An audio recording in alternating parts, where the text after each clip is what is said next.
Assalamualaikum warahmatullahi wabarakatuh. Perkenalkan, saya Ita Nur Habibah SPD, guru BK di SMA Muhammadiyah 3 Manduran Lamongan, sekaligus mahasiswa PPG dalam jabatan kategori 2 tahun 2022. Program studi bimbingan dan konseling di LPTK Universitas Negeri Surabaya dengan nomor induk mahasiswa 2200103922810045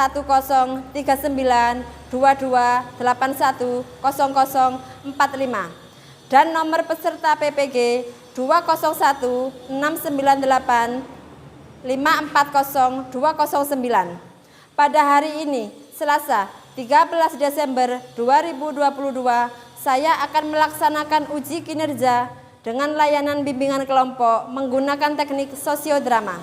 Layanan bimbingan kelompok ini akan diikuti oleh 8 peserta didik kelas 11 di SMA Muhammadiyah 3 Manduran Lamongan dengan topik dampak pacaran di kalangan remaja. Sekian, terima kasih dan selamat menyaksikan. Wassalamualaikum warahmatullahi wabarakatuh.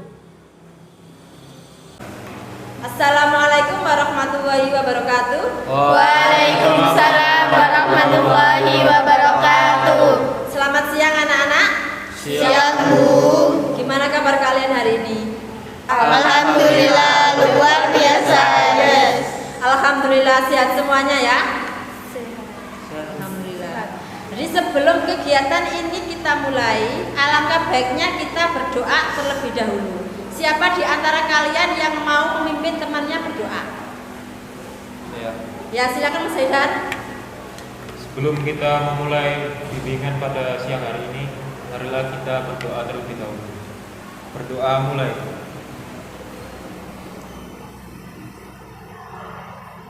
Berdoa selesai. Alhamdulillah. Terima kasih Mas Haidar sudah memimpin teman-temannya berdoa. Mudah-mudahan kegiatan kita hari ini bisa berjalan dengan lancar. Nah, kalian ini kan berasal dari beberapa kelas yang berbeda ya. Tentunya belum saling mengenal satu sama lain. Biar lebih akrab kita kenalan dulu. Bisa dimulai dari Bu Ita. Nanti sebutkan nama lengkap, terus nama panggilan, kemudian hobinya. Dimulai dari Bu Ita. Perkenalkan, nama saya Ita Nur Habibah, biasanya dipanggil Bu Ita. Hobi saya memasak. Bisa dilanjutkan, Pak? Perkenalkan, nama saya Nanda Saputra Jasa Putri, panggil aja Nanda. Hobi saya dengerin musik. Perkenalkan, nama saya Dinda Fidyawati, biasa dipanggil Dinda. Hobi saya main badminton. Lanjutkan, Pak. Perkenalkan, nama saya Febrianti Fukonya Malia, biasa dipanggil Febri. Hobi saya tidur. Perkenalkan, nama saya Haidar Febrian, biasa dipanggil Haidar. Hobi saya mancing. Perkenalkan, nama saya Maulana Gani, biasa dipanggil Maulana. Hobi saya main gitar. Lanjutkan, Pak. Perkenalkan, nama saya Novia Vivi Afria, biasa dipanggil Vivi. Hobi saya melukis. Perkenalkan, nama saya Dia Ayu Mutiasari, biasa dipanggil Mutia. Hobi saya menari. Perkenalkan, nama saya Muhammad Cita Nusra, hobi saya olahraga. Semuanya tadi sudah tahu nama teman-temannya? Sudah. Sekarang Bu Ita tes ya. Ini tadi Mbak siapa? Nanda, Terus? Dinda, Febri, Haidar, Maul, Vivi, Mutia, Jidan. Nah, terima kasih ya. Kemudian kalian tahu nggak kenapa kalian Bu Ita undang ke sini? Nggak tahu. Bimbingan kelompok. Apa? Bimbingan kelompok. Ya, hari ini kita akan melakukan bimbingan kelompok. Ada yang tahu nggak apa sih bimbingan kelompok itu? Saya, Bu. Ya, silakan Mas. Bertukar pendapat. Menurut Mas Maul, bimbingan kelompok itu bertukar pendapat. Yang lain? Saya, Bu. Ya, silakan agak keras Mbak ya. Membahas topik dalam kelompok. Menurut Mbak Febri, bimbingan kelompok itu membahas topik dalam kelompok. Yang lain? Saya, Bu. Ya, silakan. Membahas masalah dalam kelompok. Membahas masalah dalam kelompok. Jadi bimbingan kelompok itu proses bimbingan yang diberikan oleh seorang guru BK kepada peserta didik dalam bentuk dinamika kelompok. Jadi dalam bentuk kelompok seperti ini ya, untuk membahas suatu topik dengan cara berdiskusi. Jadi dari topik tersebut nanti kita akan memperoleh banyak informasi. Di sini Ibu sebagai pemimpin kelompok dan kalian sebagai anggota kelompok. Kemudian tujuan kita melakukan kegiatan bimbingan hari ini, yang pertama, kalian tuh biar bisa belajar bagaimana cara berkomunikasi, bagaimana caranya mengungkapkan pendapat, bagaimana caranya menghargai pendapat satu sama lain, dan bagaimana caranya kalian menceritakan pengalaman kalian dalam bentuk kelompok seperti ini ya, di kelompok ini. Sampai sini bisa dimengerti? Bisa, Bu. Jadi nanti kita di sini akan membahas topik tentang dampak pacaran di kalangan remaja. Kalian tahu nggak apa sih dampak pacaran di kalangan remaja itu? Tidak. Jadi karena kalian masih banyak yang belum tahu, nanti kita bahas dalam kelompok ini.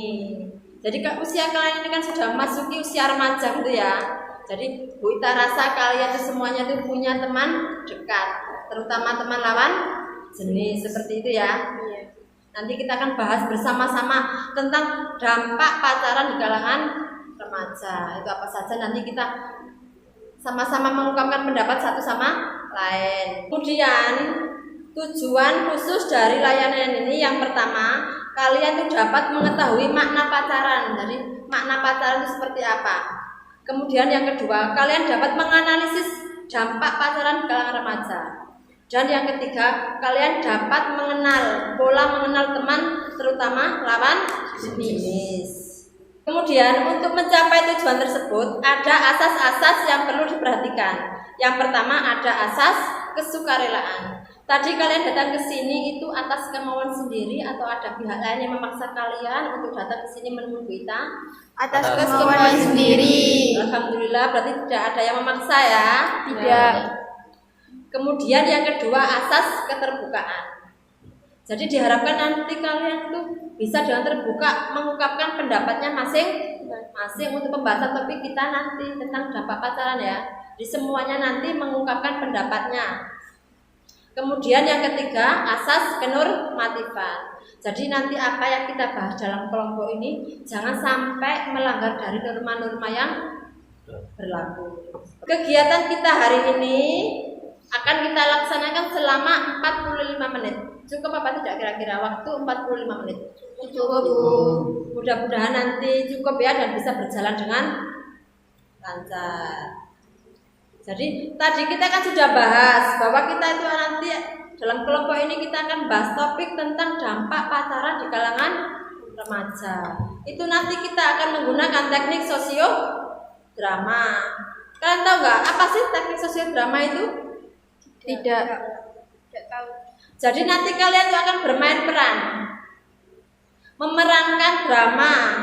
Jadi tentang dampak pacaran di kalangan remaja itu nanti diperankan lewat drama. Ada dua kelompok ya. Yang pertama kelompok pemain dan kedua itu kelompok observer. Jadi tugasnya kelompok pemain itu nanti memainkan drama. Dan yang kedua kelompok observer itu tugasnya mengamati jalannya drama. Kemudian untuk pemain dramanya itu nanti ada 4 pemain. Kita bacakan dulu ya untuk pemain dramanya. Ya, Bu.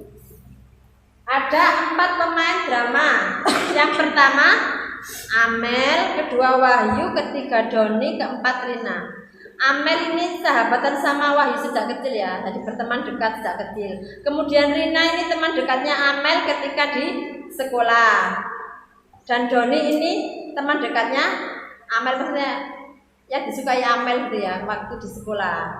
Kemudian sekarang kita bacakan masing-masing wataknya pemain. Untuk Amel, wataknya pendiam, lugu, pintar dan baik hati. Untuk Wahyu, polos, tulus, sopan dan cerdas. Doni romantis, egois, ceria dan tampan. Rina wataknya cerewet, setia dan imut. Siapa di antara kalian yang bersedia memerankan drama sebagai Amel? Saya, Bu. Mbak Vivi siap sebagai Amel. Oke.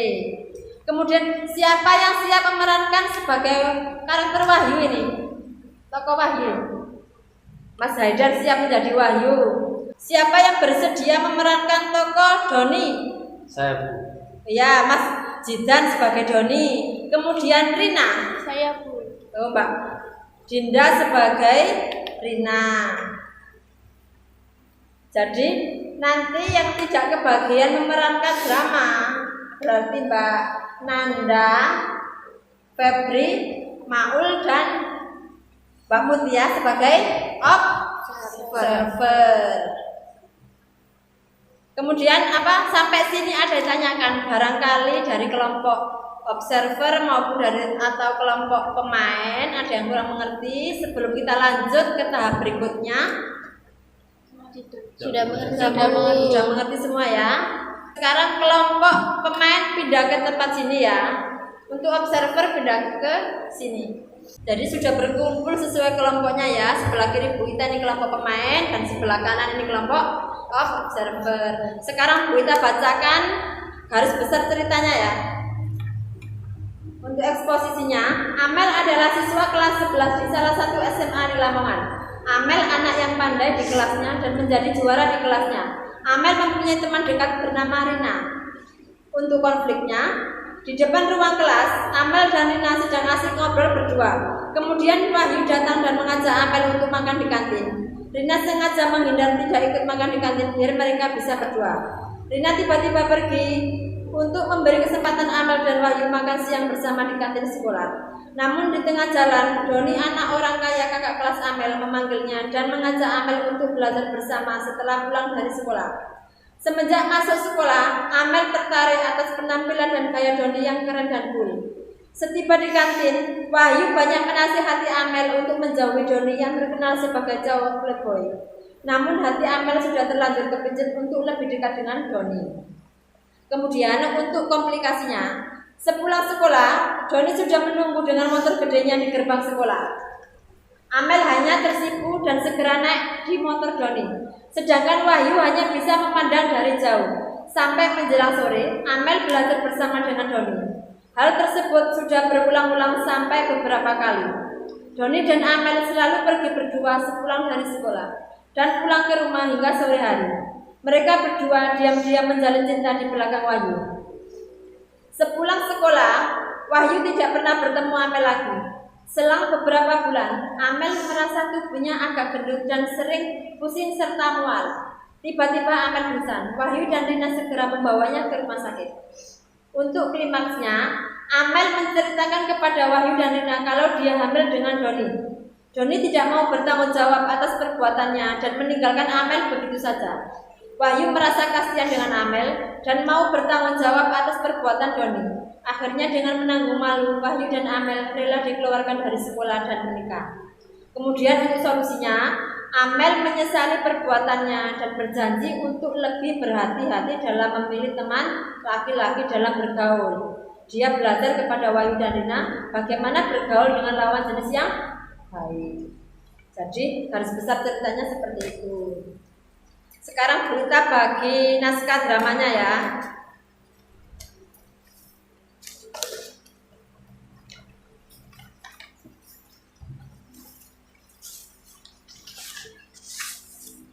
Tolong dibaca. Bu Ita kasih waktu 5 menit cukup? Cukup. Tidak harus persis seperti itu. Kalian bisa kembangkan sendiri dipakai bahasa kalian. Yang penting kalian tuh ngerti. Inti dari naskah dramanya itu seperti itu. Bu Ita kasih waktu 5 menit untuk dibaca dulu ya. Kemudian untuk kelompok yang sebelah kanannya Bu Ita sebagai observer tadi ya, ini lembar observasi serta LKPD untuk kalian. Kemudian untuk Mbak Nanda, kamu sebagai pembaca narasi Mbak ya. Bagaimana kelompok pemain, sudah siapkah? Sudah, Bu. Untuk memainkan dramanya sudah siap? Sudah. Kalau sudah siap bisa kita mulai. Adegan 1. Di depan ruang kelas, Amel dan Rina sedang asik mengobrol berdua. Kemudian, Wahyu datang dan mengajak Amel untuk makan di kantin. Rina sengaja menghindar tidak ikut makan di kantin biar mereka bisa berdua. Rina tiba-tiba pergi untuk memberi kesempatan Amel dan Wahyu makan siang bersama di kantin sekolah. Namun, di tengah jalan, Doni anak orang kaya kakak kelas Amel memanggilnya dan mengajak Amel untuk belajar bersama setelah pulang dari sekolah. Semenjak masuk sekolah, Amel tertarik atas penampilan dan gaya Doni yang keren dan ganteng. Mel, apa kamu sudah jadian sama Wahyu? Kemarin Wahyu cerita sama aku kalau dia suka sama kamu. Wahyu tuh kurang apa coba? Udah ganteng, keren, pinter lagi. Bukannya aku tidak mau, Rin, tapi aku sukanya sama Mas Doni. Tapi kalian cocok loh, Mel. Kalau kalian jadian bakal aku dukung deh. Tapi aku tidak suka, Rin. Lagian perasaan juga tidak bisa dipaksakan. Iya juga sih. Mel, mau kemana? Kita mau ke kantin, Kak. Aku ada kesulitan ini untuk tugas bahasa Indonesia. Kakak kan sudah kelas 3, sedangkan aku. Tidak Mel, aku tidak paham. Tolong bantu aku, please. Ya sudah, kalau seperti nanti pulang sekolah saja. Kita mau ke kantin dulu. Oke Mel, nanti aku tunggu di gerbang ya. Kamu jangan deket-deket sama Doni. Itu playboy. Nanti kamu kenapa-napa. Kamu tidak usah khawatir ya, aku bisa jaga diri. Aku khawatir, Mel. Nanti kamu kenapa-napa.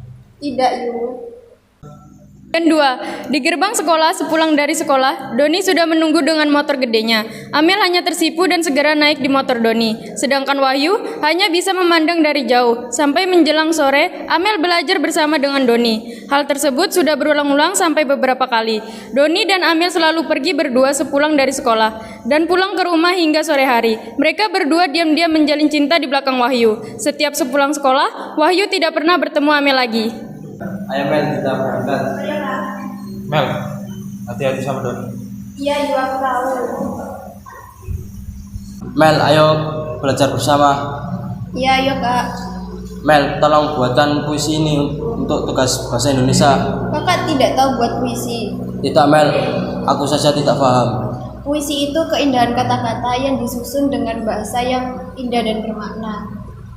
Sampai menjelang sore, Amel belajar bersama dengan Doni. Hal tersebut sudah berulang-ulang sampai beberapa kali. Mereka berdua diam-diam menjalin cinta di belakang Wahyu. Setiap pulang sekolah, Wahyu tidak pernah bertemu Amel lagi.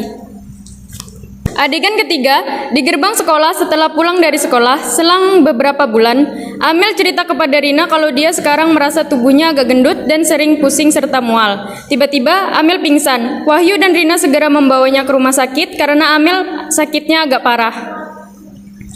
Kak, apa kita ini tidak terlalu berlebihan? Tidak Mel, ini pembuktian dalam bercinta. Mel, kamu kenapa? Aku ke kamar mandi terus. Aku tidak apa-apa, Rin. Kayaknya kamu demam, izin pulang aja ya. Aku antar atau aku panggil Mas Doni. Tidak usah, Rin. Mel, kamu kenapa? Wajahmu kok pucat? Aku cuma sedikit pusing saja, Yu. Adegan keempat, di klinik, Amel menceritakan kepada Wahyu dan Rina kalau dia hamil dengan Doni. Doni tidak mau bertanggung jawab atas perbuatannya dan meninggalkan Amel begitu saja. Wahyu merasa kasihan dengan Amel. Dia mau bertanggung jawab atas perbuatan Doni. Amel menyesali perbuatannya dan berjanji untuk lebih berhati-hati dalam memilih teman laki-laki dalam bergaul. Ia belajar kepada Wahyu dan Rina bagaimana bergaul dengan lawan jenis yang baik. Akhirnya, dengan menanggung malu, Wahyu dan Amel sudah siap dikeluarkan dari sekolah dan menikah. Kamu nggak apa-apa, Mel? Yu, aku... Kamu kenapa? Atau perlu aku panggil dokter? Aku hamil, Yu. Apa? Kamu jamin siapa? Mas Doni. Sudah dibilangin jangan deket-deket Doni. Doni itu cowok playboy. Ya kabar Amel hamil, Doni tidak pernah masuk sekolah. Amel dan Wahyu datang ke rumahnya, kata masyarakat sekitar, keluarga Doni pindah ke luar negeri. Amel hanya bisa pasrah dan bingung atas hasil perbuatannya dengan Doni. Udah Mel, kamu nggak usah khawatir. Aku siap kok jadi ayah buat anak ini. Kamu gila ya, Yu? Kamu mau menanggung malu atas semua perbuatanku? Aku nggak peduli itu Mel. Dari dulu aku udah sayang sama kamu. Ternyata kamu lelaki yang baik ya, Yu. Wahyu dan Amel rela dikeluarkan dari sekolah dan menikah. Sekarang kita tanya kepada kelompok observer ya, bagaimana tanggapan kalian atas penampilan drama tadi? Nanti satu-satu ya mengungkapkan pendapatnya ya dari kelompok observer. Dari siapa dulu? Saya, Bu. Ya silakan Mas Maul. Dramanya cukup bagus dan menarik. Menurut saya kita harus berhati-hati dalam bergaul, terutama dengan lawan jenis.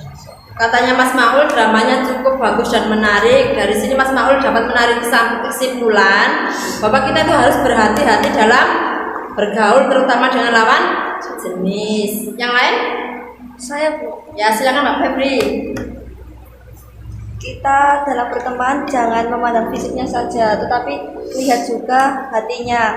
Jika seperti Doni tadi, Dia terlihat baik fisiknya, tampan, baik hati, tapi dia tidak tanggung jawab sama sekali.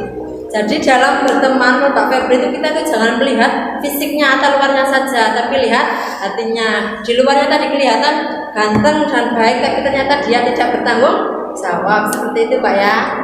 Sekarang yang terakhir tinggal Mbak Mutia. Ayo Mbak Mutia. Menurut saya jangan percaya dengan omongan teman dekat kita ya.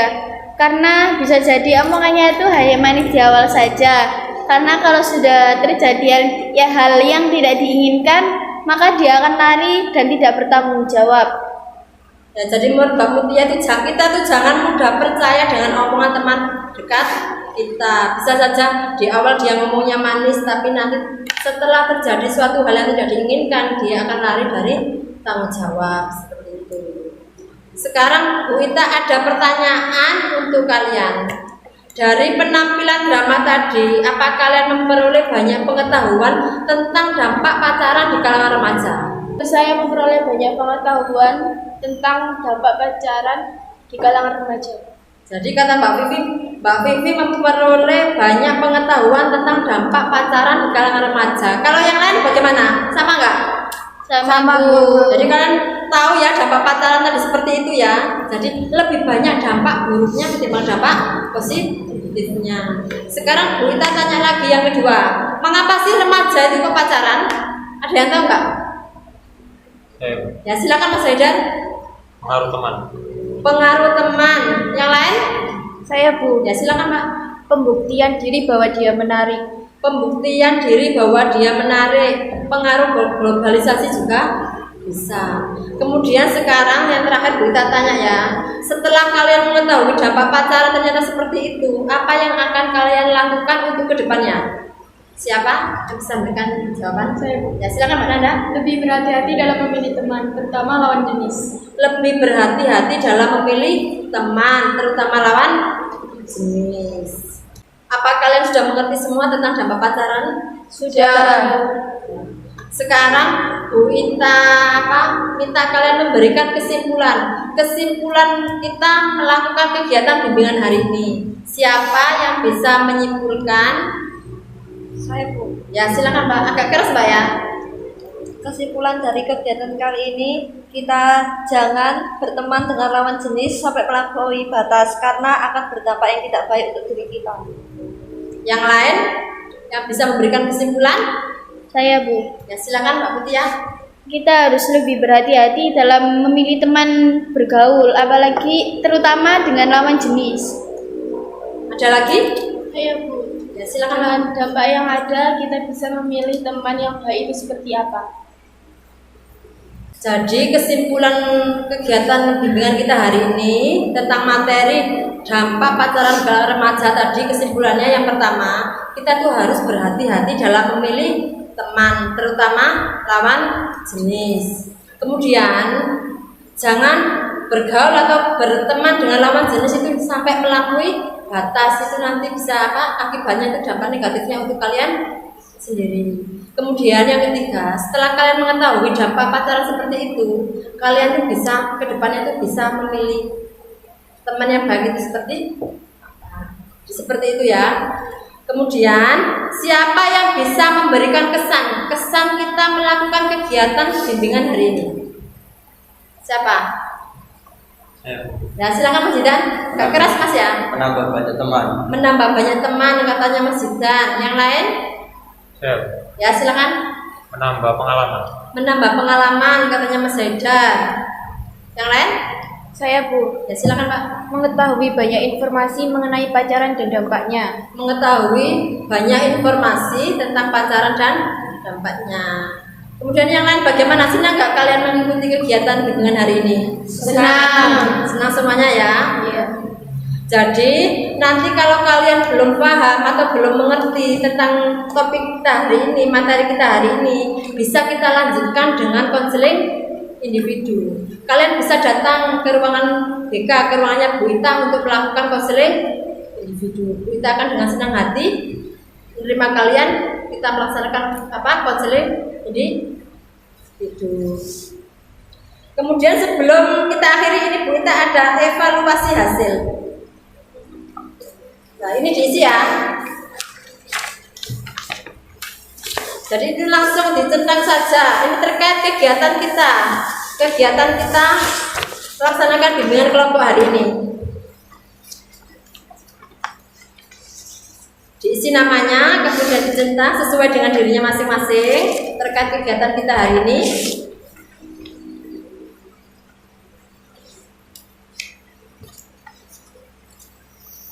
Ya, bisa disambi ya. Jadi nanti Mas Haidar bisa dikoordinir teman-temannya ya. Nanti dikumpulkan apa kamu yang tak tugasi ngumpulkan angket ini ke ruangannya kita. Ya nanti setelah kegiatan hari ini. Ya, Bu. Sebelum kegiatan ini kita tutup, Bu, kita ucapkan terima kasih karena kalian sudah bersedia hadir memenuhi undangannya Ibu untuk melakukan kegiatan bimbingan kelompok. Mudah-mudahan apa yang kita dapat hari ini bermanfaat untuk kalian semuanya. Amin. Setelah ini kalian bisa lanjut mengikuti pelajaran berikutnya, bisa melanjutkan aktivitasnya, kembali ke kelas masing-masing untuk mengikuti pelajaran berikutnya. Ya. Tadi kan sudah dibuka dengan berdoa, sekarang kita tutup juga dengan berdoa. Mas Haidar bisa memimpin teman-temannya lagi untuk berdoa untuk menutup kegiatan kita hari ini. Mari kita tutup kegiatan pada siang hari ini dengan berdoa. Berdoa mulai.